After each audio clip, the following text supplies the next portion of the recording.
Olá pessoal, sou o professor César Hildo, vou estar com vocês com a disciplina de ensino religioso. Estamos hoje na nossa 12ª aula e a temática que vamos estar abordando são as funções simbólicas dos rituais nas tradições religiosas, né? A função simbólica, e para tanto a gente já vai para a nossa definição, a definição geral, né, para esse conceito sobre ritual, né? E aí a abordagem vai trazer o seguinte: o ritual é um conjunto de gestos, palavras e formalidades, geralmente imbuídos de um valor simbólico, cuja o pertencer é usualmente prescrito e codificado por uma religião ou pelas tradições da comunidade. Então, pessoal, o ritual ele faz parte de palavra, né? Ele faz parte de formalidade. Por exemplo, um ritual de celebração da vida é o aniversário. Então, quando você está parabenizando alguém, está batendo parabéns, você está usando gestos, né, de bater palmas para a pessoa, querem dizer que ela chegou ao patamar da vida, né? Ela conquistou em um ano aí um período de vida. Tá? Então, existe diferença de ritual e de rito. Então, a nossa definição também está no nosso banner, e aí ele vai dizer o seguinte: nas religiões existem diferentes tipos de ritos, que por sua vez são compostos por rituais. O rito é a categoria mais ampla, como de passagem ou de cura, enquanto o ritual é um conjunto de gestos e ações que compõem os ritos. Então, muita coisa se compara, mas é interessante você saber distinguir o que é um ritual e o que é um rito. O rito, geralmente, ele faz parte de um conjunto de uma religião, né? Algo muito maior do que simplesmente um ritual, um momento ali, num determinado ambiente da religiosidade, tá bom? Então vamos lá para entender os ritos e rituais, né? No nosso banner, cada religião, em sua diversidade e no contexto geral de sua cultura, apresenta ritos e rituais diferentes. É necessário conhecê-los, muitas vezes com a ajuda da liderança dessas tradições, né, que são no caso das igrejas e também os centros religiosos de nações afro, também indígenas, que poderão explicar de modo correto o seu efeito, o seu significado. Tá? Então a gente vai ter comunidades indígenas com rituais, vamos ter comunidades com quilombola, com seus devidos rituais, vamos ter também comunidades que participam de religiões como o do Daime, que tem o seu ritual, totalmente diferente do cristianismo, totalmente diferente do budismo, do hinduísmo, do judaísmo. Tudo bem? Vamos prosseguir. Então, rito, ritual e símbolo. A definição de símbolo. Por exemplo, o termo símbolo, indicado por um signo ou um sinal, representa o significado, ou seja, realidade representada. E um significante, realidade concreta. Então existe o significado desse ritual e tem o significante, que é a realidade concreta, é a coisa praticada. Né? Por exemplo, em uma religião, indica a realidade subjetiva alcançada no contexto da participação religiosa. Então, pessoal, nós temos exemplos concretos, né, dessa realidade concreta, que é, por exemplo, o batismo em 3 situações distintas. Né? O cristianismo é uma religião que usa esse ritual, né, como prática de adentrar nessas religiões. Lembrando que o cristianismo ele é dividido em 3 grandes partes. É o catolicismo, o catolicismo ortodoxo e a religião protestante, que com ela se deriva a igrejas evangélicas, batistas, metodistas, né, que estão intrínsecas dentro desse protestantismo. Então existe uma diferença um pouco acentuada e a gente vai observar. Por exemplo, no batismo infantil, os pais, padrinhos, madrinhas acolhem o recém-nascido realizarem a sua iniciação. Então, no caso dessa imagem, a gente vai observar que é uma criança e geralmente ela não tem consciência de aceitação, ela não está lá para dizer assim, eu quero a religião A ou B. Ela está lá. Geralmente a religião é imposta pelos pais. E nesse caso, né, ela é levada no templo e é derramado lá uma jarra de água sobre a sua cabeça, isso significa que ela está sendo batizada e ela vai pertencer à religião cristã. No caso desse segundo exemplo, nós temos um outro exemplo de ritual, que é o batismo por aspersão. O iniciado é aceito na comunidade, ele professa fé, lembrando que nesse caso aí já é um adulto, ele tem consciência, né? Mas mesmo ele tendo consciência, o formato é diferente daquele anterior, que é uma criança inocente que não tem consciência do seu pecado, não tem consciência que errou no mundo. No caso dela, ela tem consciência e ela sabe que está querendo pertencer àquela religião.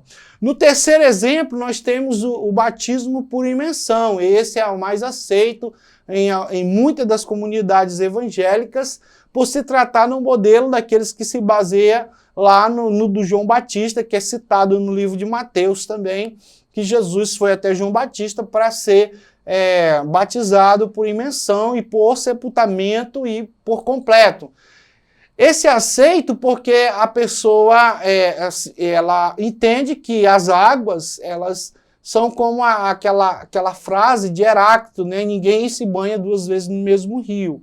Nem as águas serão o mesmo, nem o rio será o mesmo. Então, nesse caso, a pessoa é imersa totalmente e quando sai da água ela é outra pessoa, né? Outra substância totalmente diferente.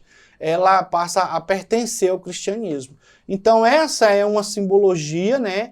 Um símbolo bastante interessante, divulgado, aceito no mundo cristão.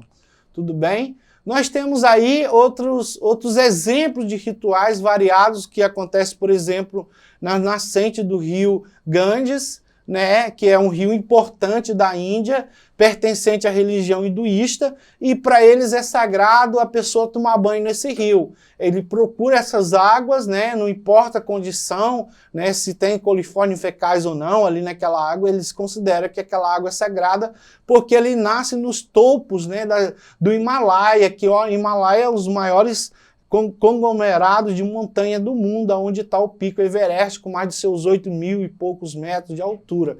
Então essas águas elas se desgelam, né, do gelo, e formando esse grande rio que para o hinduísmo ele é sagrado.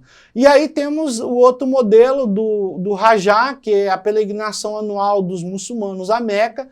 Nessa religião muçulmana eles falam que a simbologia, o ritual é que qualquer muçulmano, ele tem a obrigatoriedade de pelo menos uma vez na vida ir em Meca, peregrinar, né, jejuar, meditar, orar, em torno do que está ali está sepultado, né, a pessoa do profeta Maomé. Então ele está no meio daquela cúpula, né, sepultado ali, aí o muçulmano vai, peregrina, né, faz a sua peregrinação, a sua purificação e volta purificado. Tudo bem? Então nós temos outros exemplos de rituais aqui no Brasil, no caso rituais indígenas, né, de passagem, existem diversos tipos de ritual em diversas comunidades, né? O Brasil ele é repleto de comunidades indígenas, cada comunidade tem um diferencial, né? Do menino que, desde o momento que ele é gerado, existe rituais de dança para o acasalamento, existem rituais quando a mulher fica grávida, quando ela vai menstruar, né? Quando ela vai se casar, quando o menino ele vai entrar no período da puberdade, ele vai virar caçador, né? Existem rituais de iniciação, existem instrumentos usados nesses rituais, né, como tucandeira, por exemplo, carregar toco, né, beber alguma substância, né, alucinógena, né, ou daime mesmo, para alguns que consideram, né, e é sagrado para muitas religiões. Né, então existem rituais diferentes de cada uma dessas religiões pertencentes. Aí existe também o conceito do jorei, que é uma terapia messiânica, em posição de mão, praticado pela igreja messiânica, né? Nesse caso, a purificação acontece por imposição de mão, também é um ritual praticado, existem as simbologias, né? Ali, os símbolos indicando, né, cada uma dessas religiões. Tudo bem? Ritual interreligioso em Salvador da Bahia, né? Então, existe lá na Bahia um sincretismo religioso, que é uma mistura de candomblé com católico, né? Então, Lá existe a lavagem, né, a lavagem da entrada da igreja do Senhor do Bonfim, onde, né, as pessoas que se identificam com a religião cristã e também candomblé, elas lavam, carregam, né, a imagem do Senhor do Bonfim até a igreja, e aquilo é uma simbologia, por trás disso existe o secretismo, existe a união das fés, né, as pessoas comunam de uma fé de paz, e isso é muito legal, muito bonito, né? E existe o ritual fúnebre, espírita e protestante, né? O espírita é um pouco diferente do protestante. No caso protestante, ele coloca lá a urna fúnebre, eles não vão ali celebrar a morte, né, do que morreu, mas sim ele vai colocar e respeitar a família. É tanto que eles não vão orar pelo morto, eles não vão fazer a alusão ao morto, porque, né, o cristão acredita que depois que morreu já era, não tem esse negócio de estar velando, conversando com a alma do corpo ali, não, que já foi, né? Então, no caso do velório espírita, ele vai dizer, no velório espírita fazem preces, né, mantendo o equilíbrio, acredita no desligamento do espírito que fica no mundo espiritual, né, estudando e ser preparado para uma nova encarnação, né? No caso deles, né, dos espíritas, eles usam velas, flores, e o corpo pode ser enterrado ou cremado. Porém, nos protestantes, eles não acreditam, né, no caso da reencarnação. Então, eles acreditam que depois que morreu, não tem esse negócio de voltar ao corpo, né, a alma voltar ao corpo ou encarnar aquela memória, aquelas imagens em outro corpo, né? Então, é a forma como eles acreditam, um pouco diferente. Tudo bem? Então, estamos aí indo para o nosso primeiro exercitando. Faça a correspondência correta entre as definições de rito e ritual. Então, nós temos lá em cima, 1 para ritual, 2 para rito e ritual, e 3, entender rito e rituais, tá? Então, você vai associar, né, qual a numeração mais adequada para cada uma dessas aspasinhas e você vai colocar a numeração. O professor já vai corrigir, você vai printar isso aí e vai procurar exercitar para praticar. No exercício 2 você vai fazer do mesmo jeito, né? Você vai associar aí e colocar a numeração conforme o banner anterior que nós estivemos analisando, discutindo, né? E trazendo aí à baila o conhecimento. Tudo bem? Então a questão certa está assim, ó, tá? Faltou só corrigir. O professor César vai ficar por aqui, acesse a plataforma Edu, que tem acesso a todo o conhecimento que está lá armazenado e também na plataforma do YouTube. Um grande abraço e um tchau.